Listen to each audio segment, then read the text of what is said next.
नमस्कार, मी मनीषा बोरसे. जनवार्ता बातमीपत्रात आपले स्वागत. पाहूयात पुण्यातील विशेष घडामोडी.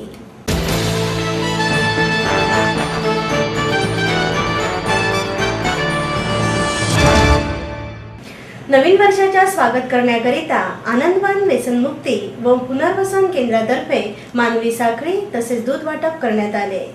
नववर्षाचे स्वागत करण्याकरता आनंदवन व्यसनमुक्ती व पुनर्वसन केंद्रातर्फे मानवी साखळी तसेच दूध वाटप करण्यात आले.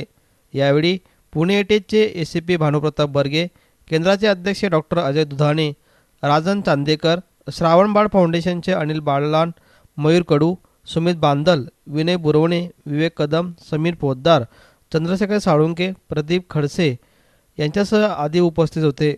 उपक्रमाचे हे यंदा 4थे वर्ष असून वायू प्रदूषण आणि पाणी वाचवा सारखे सामाजिक संदेश देणारे फलक हातात घेऊन काही तरुण उभे होते. रस्त्यावर होणाऱ्या अपघातामुळे 2-3 तरुणांचा दररोज मृत्यू होतो.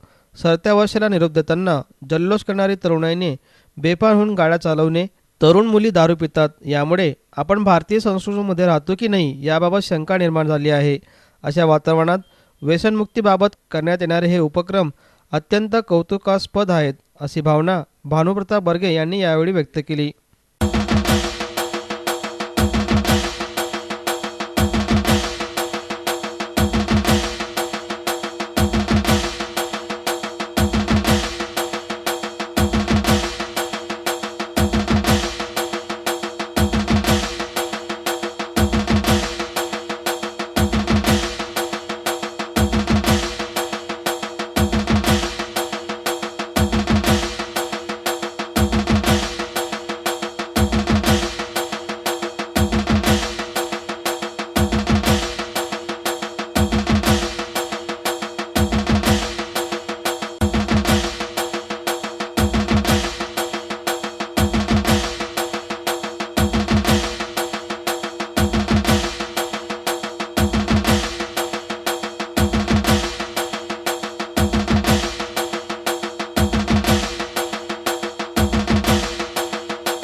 येरवडा मनोरुग्णालय अद्ययावती करण्यासाठी 3 कोटीचा निधी मंजूर करण्यात आला आहे, अशी माहिती आरोग्यमंत्री डॉक्टर दीपक सावंत यांनी पत्रकार परिषदेत दिली. येरवडा रुग्णालयामध्ये अद्ययावतीकरणासाठी 3 कोटींचा निधी मंजूर करण्यात आला असून पुण्यासह राज्यात ठाणे, नागपूर, रत्नागिरी येथेही मनोरुग्णालय अद्ययावत करण्यात येणार आहेत, अशी माहिती आरोग्यमंत्री डॉक्टर दीपक सावंत यांनी दिली. राज्यातील सर्वत्र मनोरुग्णालयांना अतिक्रमणांचा प्रश्न सतावत आहे. त्यासाठी रुग्णालयांच्या संरक्षण भिंती उभारण्यात येत आहेत. येरवडा मनोरुग्णालयाची तातडीने नूतनीकरणाची प्रक्रिया सुरू करण्यात आली आहे. आवश्यकता भासल्यास आणखी निधीची तरतूद करू, असे आश्वासनही डॉक्टर सावंत यांनी यावेळी दिलं. आरोग्य सेवा संचालक डॉक्टर सतीश पवार, अतिरिक्त संचालक डॉक्टर अर्चना पाटील, सहसंचालक डॉक्टर कांचन जगताप, डॉक्टर संजीव कांबळे, उपसंचालक डॉक्टर BD पवार यांच्यासह आदी मान्यवर उपस्थित होते. विशेषतः डेंग्यू, मलेरिया आणि मेंटल हॉस्पिटल पुणे याचा आढावा घेतला. आता डेंग्यू तसं बघायला गेलं तर मलेरिया खूप कमी झालेला आहे पुण्यामधला आणि इतर भागातला. फक्त गडचिरोलीमध्ये मलेरियाचं प्रादुर्भाव फार जास्त आहे. त्यासाठी आम्ही आता डोर टू डोर सर्व्हिलन्स सुरू केलेलं आहे. घरोघरी जाऊन स्लाईड घेण्याचं काम सुरू आहे. अधिवेशनामध्ये प्रश्नोत्तराच्या तासामध्ये मी ज्याप्रमाणे सांगितलं त्याप्रमाणे दुर्गम भाग असल्यामुळे थोडंसं डिफिकल्ट जाते आहे, कारण काय 2 PHC मधलं अंतर, उपकेंद्रांमधलं अंतर हा मोठा इश्यू आहे आणि ट्रान्सपोर्टेशन आणि नक्षल एरिया हे सगळे असे ऑड्स आहेत.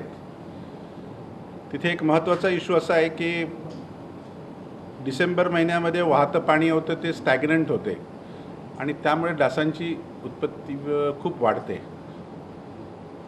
त्यासाठी आपण प्रयत्न करतोय. पुण्यात मात्र फॉर्च्युनेटली मलेरिया आणि डेंग्यू नाही आहे. मुंबईत थोड्याफार प्रमाणामध्ये डेंग्यू आहे, डेंग्यू फीवर आहे. पण मुंबई महानगरपालिका त्याच्यावरती काम करते.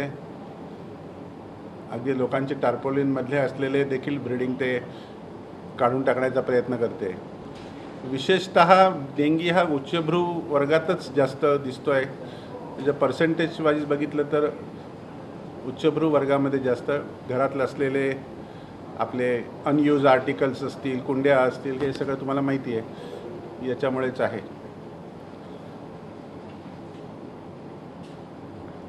दुसरं मेंटल हॉस्पिटल पुणे याला भेट दिली असता तर काही मी सूचना दिलेल्या आहेत. विशेषतः करून थोडी स्वच्छता असणं आवश्यक आहे.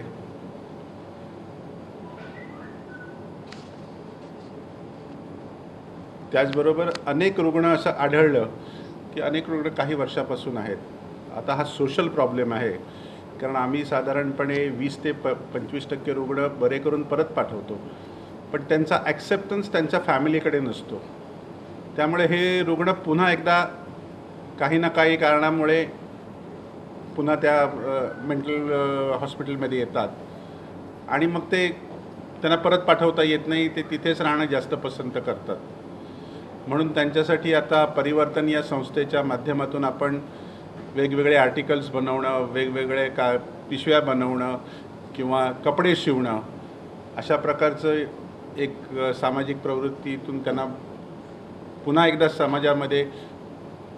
समाजाच्या प्रवाहामध्ये सामील होण्यासाठी काहीतरी काम करता यावं म्हणून शिकवण्याचा प्रयत्न करतो आहे.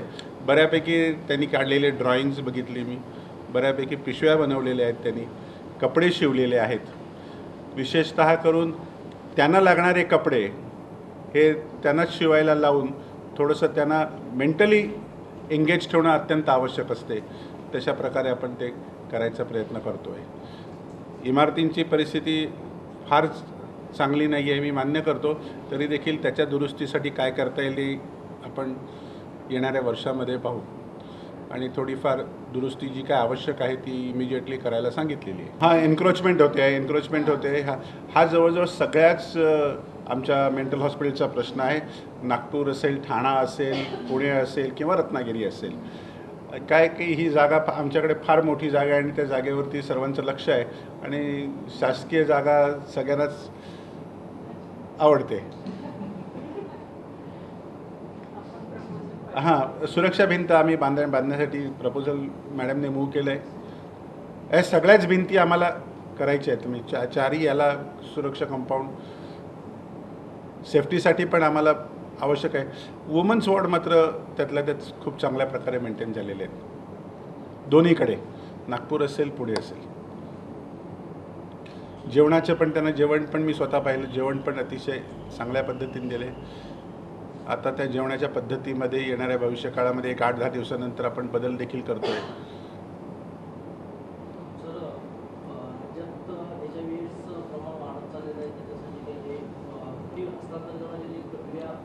आला 20 कोटी निधी जो आवश्यक होता तो निधी अधिवेशनाच्या पूर्वी आला.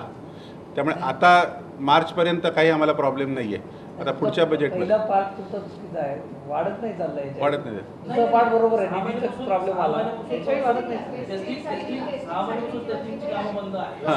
या दोन गोष्टी बोलल्या ना, ते याच्या प्रमाण वाढत चाललंय आणि निधी नाहीये. नाही, तुम्ही सुरुवात तुमच्या प्रश्नाची अशी केली. HIV चं प्रमाण हां, तुम्ही जो विषय सांगता ना, तो ज्या काही NGOज आहेत त्यांना मिळणारं अनुदान हे मध्यंतरीच्या काळामध्ये नव्हतं.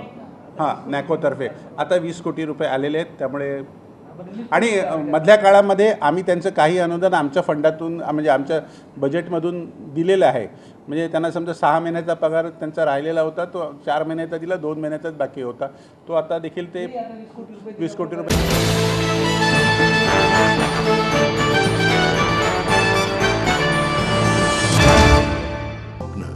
आपलं मन, आपलं स्वतःचं घर हेच खरं धन. समृद्ध जीवन पार्क सादर करत आहे 140 फ्लॅट्सची एक प्रशस्त गृह योजना. कात्रज कोंढवा रोडवर बिबवेवाडीपासून फक्त 2 किलोमीटर अंतरावर आपल्या आर्थिक गणितात बसणारे 1 व 2 BHK फ्लॅट्स. तब्बल 3 मजली पार्किंग सह ऐस पैस गार्डन, क्लब हाऊस आणि इतर सुविधांनी सुसज्ज. बुकिंग साठी संपर्क 9850 937373 9850 947373. समृद्ध जीवन, नांदी सौभाग्याची, सुरुवात प्रगतीची. आई वडिलांनी पै पै जमवून मला शिकवण्याचा निर्णय घेतलेला कळत होता. माझ्या उच्च शिक्षणासाठी त्यांनी मला कायमचा आधार मिळवून दिला होता. त्यांनी स्वतःसाठी कधीच काही केलं नाही, पण माझ्यासाठी Samruddha Jeevan multistate multipurpose cooperative society limited. गुंतवणूक भावनांची, आनंद लक्षावधीचा. Samruddha Jeevan multistate multipurpose cooperative society limited. माहेर सोडून सासरी आले. इथेही प्रेमाची, मायेची माणसं होती, पण माझं भविष्य सुरक्षित आहे याचा आनंद, आत्मविश्वास वाढवणारा होता. Samruddha Jeevan multistate multipurpose cooperative society limited. गुंतवणूक भावनांची, आनंद लक्षावधीचा. Samruddha Jeevan multistate multipurpose cooperative society limited.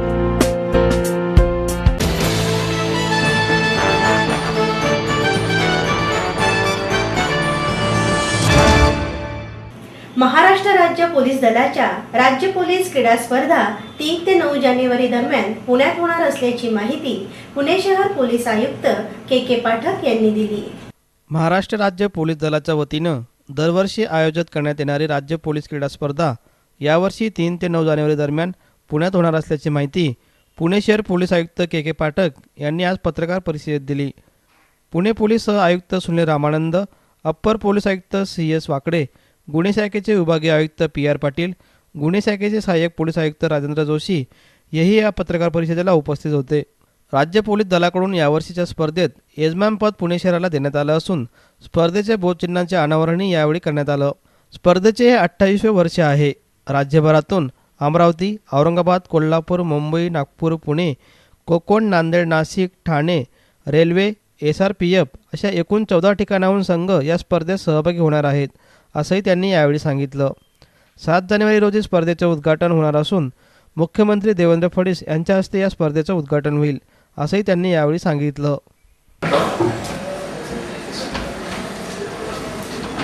यावर्षी मला वाटतं 15-16 वर्षानंतर यामध्ये एकूण स्टेटमधून 14 टीम आलेली आहेत. 14 टीम्स आहेत, एकूण 14 टीम पार्टिसिपेट करतात. प्रत्येक टीममध्ये 250च्या जवळपास कर्मचारी असतात. म्हणजे 3000 प्लस आपले कर्मचारी इथे पोलीस कर्मचारी SRP कॅम्पसमध्ये आलेले आहेत. परंतु मुख्य उद्घाटन ह्याचे 7 तारखेला होणार आहे. उद्घाटन मुख्यमंत्री च्या हस्ते होईल SRP कॅम्पसमध्ये. आणि 8 तारखेला आमची सिनियर ऑफिसरची कॉन्फरन्स असते, ते मॅरियट हॉटेलमध्ये आम्ही ठेवलेली आहे.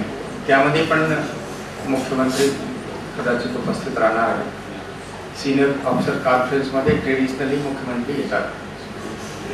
9ला संध्याकाळी 4 वाजता समारोप समारंभ आहे. त्यामध्ये गव्हर्नर साहेबांनी जस केलेलं आहे. गव्हर्नरच्या हस्ते समारोप समारंभ. त्यामध्ये पंच वगैरे आम्ही प्रयत्न करतो न्यूट्रल राहण्याचे. संपूर्ण राज्यातून मंच बोलवता येतात. काही त्यामध्ये पर्सेंटेज काही लोकल असतील, काही बाहेरील असतील.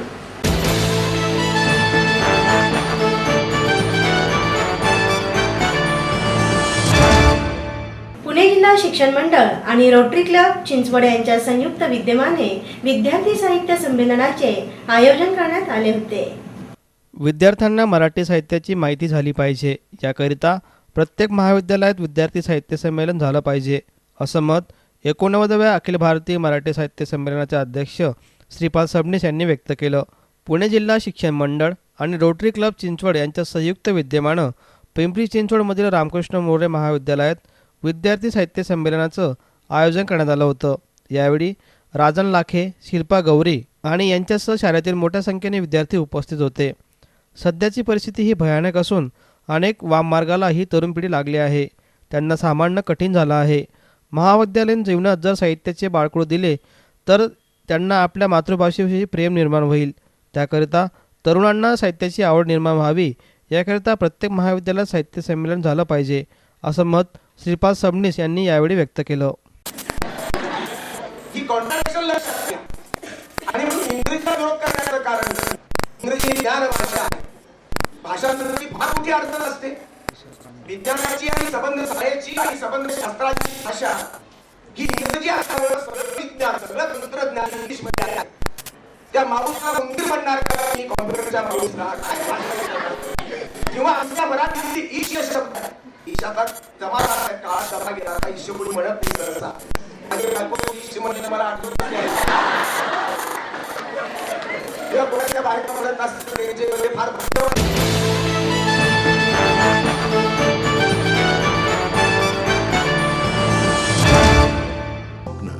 आपलं मन, आपलं स्वतःचं घर हेच खरं धन. समृद्ध जीवन पार्क सादर करत आहे 140 फ्लॅट्सची एक प्रशस्त गृह योजना. कात्रज कोंढवा रोडवर बिबवेवाडी पासून फक्त 2 किलोमीटर अंतरावर आपल्या आर्थिक गणितात बसणारे 1 व 2 BHK फ्लॅट्स. तब्बल 3 मजली पार्किंग सह ऐस पैस गार्डन, क्लब हाऊस आणि इतर सुविधांनी सुसज्ज. बुकिंग साठी संपर्क 9850937373 9850947373. समृद्ध जीवन, नांदी सौभाग्याची, सुरुवात प्रगतीची. आई वडिलांनी पै पै जमवून मला शिकवण्याचा निर्णय घेतलेला कळत होता. माझ्या उच्च शिक्षणासाठी त्यांनी मला कायमचा आधार मिळवून दिला होता.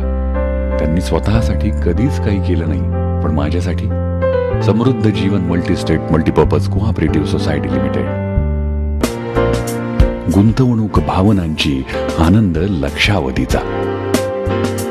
Samruddha Jeevan multistate multipurpose cooperative society limited. माहेर सोडून सासरी आले. इथेही प्रेमाची, मायेची माणसं होती. पण माझं भविष्य सुरक्षित आहे ह्याचा आनंद, आत्मविश्वास वाढवणारा होता. Samruddha Jeevan multistate multipurpose cooperative society limited. गुंतवणूक भावनांची, आनंद लक्षावधीचा. Samruddha Jeevan multistate multipurpose cooperative society limited.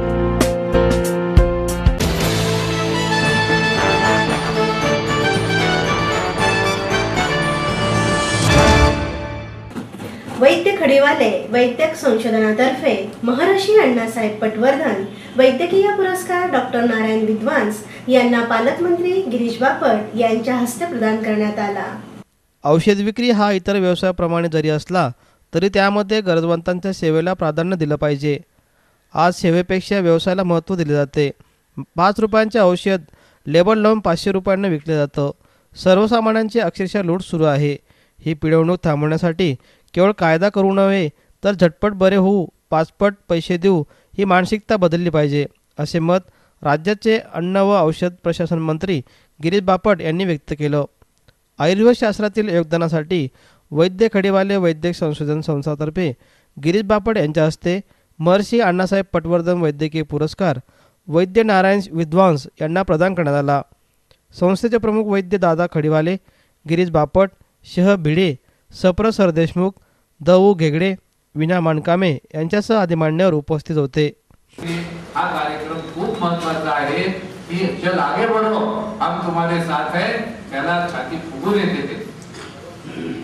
तो दाखवतो, हे मला पारितोषिक मिळालं, आपल्या दवाखान्यामध्ये लावतो, लोक वाचतात, विचारतात, आणि म्हणून आज ही प्रवृत्ती समाजात कमी दिसते की चांगल्याला चांगलं म्हणून त्याचं जे काम चांगलं असेल ते अधिक गतीने करण्याकरता कोणाच्या तरी आशीर्वादाची, सहकार्याची, पाठिंब्याची आणि आपण चांगलं काम करतो याचं समाजामध्ये कौतुक होण्याची गरज आहे. आणि कौतुक हा विषय असा आहे की तो लहान 4-5व्या वर्षापासूनच्या मुलापर्यंत 80-90 वर्षाच्या माणसापर्यंत, शेवटी लहान मुलगा हा पण एक अर्थाने माणूस आहे आणि 80-90 वर्षाचा हा देखील माणूसच आहे. माणसामध्ये सहजरित्या काही मानवी प्रवृत्ती असतात. खरं म्हणजे याला खूप अभ्यास आपण करायला पाहिजे. मी तुम्हाला एक छान छोटं उदाहरण देतो. कार्यक्रमात फिरत होते, माझी सवय आहे की कुठे गेलो की 4 लोकांना भेटून तुमचं कसं झालंय, काय काय बोलायचं. तर मी त्या 82 वर्षाच्या गृहस्थांना माझी शेजारून असे चालले, पण 300 लोकांना जिथे जे चांगलं दिसेल त्याचं जर आपण कौतुक केलं तर तुम्हाला सांगतो समाजामध्ये एक वेगळं परिवर्तन होतं. आज लाखो करोडोंचा समाज आहे. हाही संदेश आपण लोकांच्या पुढे गेलो घेऊन तर याच्यातून देखील एक मोठा बदल होणार.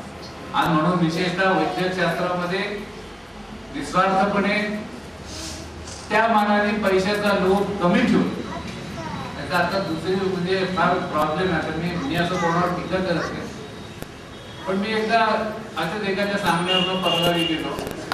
त्याने इथं हात लावला, म्हणजे नाडी बघतात तोपर्यंत त्याने डोळे बघितले, हे बघितले आणि मला म्हणले असं करा तसं करा. तुम्ही नंतर ते मित्र विचारला की एवढ्या मोठ्या डॉक्टरकडे मला घेऊन गेला, बिल काय आलं? तो म्हणला ती डावी बाजू तपासली त्याचं 500 रुपये, उजवी बाजू तपासली 500 रुपये. मी म्हणले 500 म्हणजे आता न तपासता घरी झालं तर झोप चांगली लागेल. तर काही लोक वेगळ्या पद्धतीने त्याचा वेगळा हे घेत असतील. जरूर व्यवसाय आहे, 2 पैसे मिळाले पाहिजे, दिवाळी काढता कामा नये, व्यवसाय वाढवला पाहिजे, पण काही ठिकाणी थोडीशी लूट होताना दिसते. मी ज्या खात्याचा मंत्री आहे तिथे ह्या औषधांच्या बाबतीत तर काय तुम्हाला सांगावं, काय किमती असतात. जेनेरिक औषध घेतलं 5 रुपयाला, नॉर्मल मधलं औषध घेतलं 500 रुपयाला. एक्सपायरी डेट नाही एवढे घेतले पाहिजे, स्ट्रिप घेतली पाहिजे. आता नवीन हे झाले, मी आता त्याच्यावर कायदा करतो. मला जर 2च गोळ्या खायच्या तर मी 20ची स्ट्रिप का घेऊ आणि ती घेतल्यानंतर कोणाला देऊ? आणि म्हणून थोडीशी नागरिकांची पिळवणूक काही ठिकाणी होतीये, पण वैद्यकशास्त्राच्या माध्यमातून निश्चितपणे जास्त सेवा ही लोकांना मिळणार आहे आणि अशी सेवा लोकांना मिळावी म्हणून आयुष्यभर ज्या व्यक्तीने या क्षेत्रामध्ये कष्ट केले, योगदान केलं, असं दादांचा आणि महर्षी अण्णासाहेब पटवर्धनांचं नाव. लोकमान्यांचे जे डॉक्टर होते,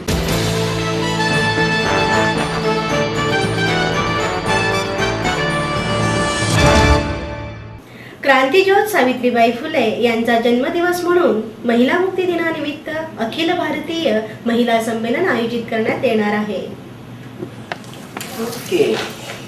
क्रांतीज्योती सावित्रीबाई फुले यांचा जन्मदिन हा महिला मुक्ती दिन म्हणून साजरा केला जातो. या दिनानिमित्त 3 व 4 जानेवारी 2016 रोजी वर्तमान विषम व्यवस्थेमुळे होणारे प्रकृतीचे दोहन तसेच स्त्रियांचे शोषण या संदर्भात अखिल भारतीय महिला संमेलन आयोजित करण्यात आला आहे. या संमेलनाला पंजाब, हरियाणा, राजस्थान, बंगाल, जम्मू काश्मीर, कर्नाटक, महाराष्ट्र तसेच देशातील विभिन्न भागातून स्त्री पुरुष कार्यकर्ते सहभागी होणार आहेत, अशी माहिती पत्रकार परिषदेत शोभा कराडे यांनी दिली. मागच्या वर्षी आम्ही उदयपूरला अखिल भारतीय महिला संमेलन घेतलं होतं. युवा भारत संघटना, नेचर मानव केंद्रित, प्रकृती मानव केंद्रित जन अभियान आणि सगुण संघटनेकडून. त्या दिवशी मला तिथं जाणवलं की तिथं सावित्रीबाई भारतातल्या स्त्रियांना अजून त्या पद्धतीने पोहोचलेल्या नाही आहे. आणि मग आम्ही तिथं डिक्लेअर केलं की पुढचं जे महिला संमेलन आहे ते आम्ही महिला मुक्ती दिनी पुण्यामध्ये घेऊ, सावित्रीबाईंच्या जन्मदिनानिमित्त.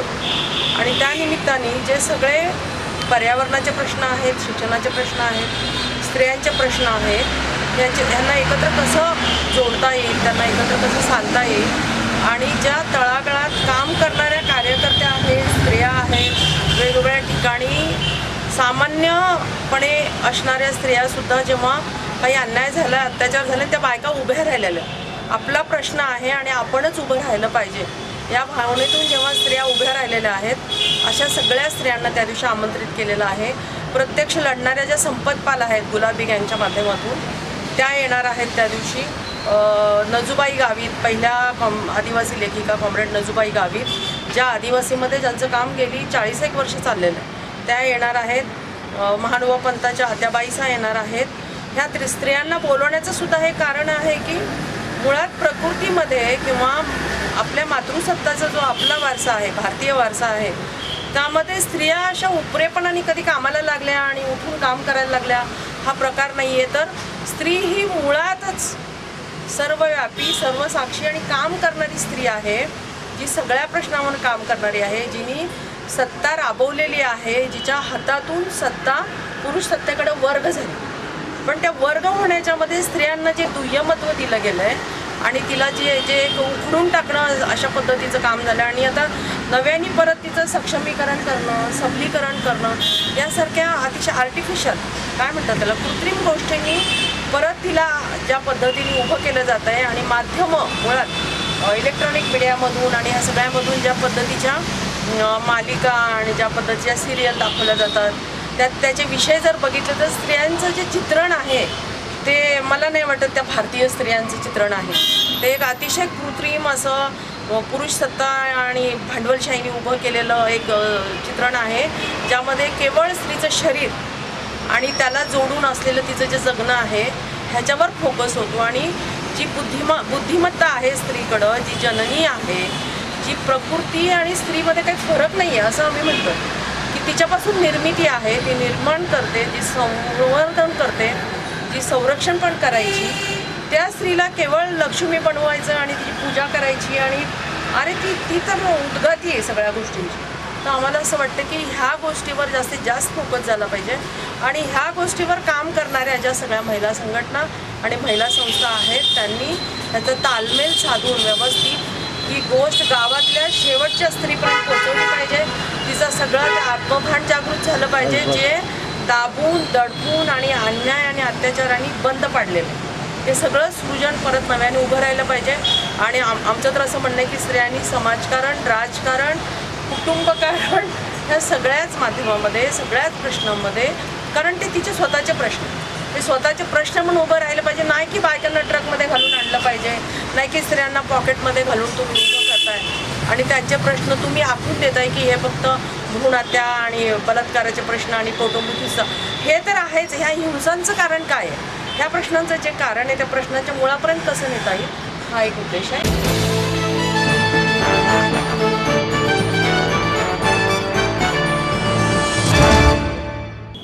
याचबरोबर जनवार्ता बातमीपत्र संपले. उद्या पुन्हा भेटू याच वेळी. नमस्कार.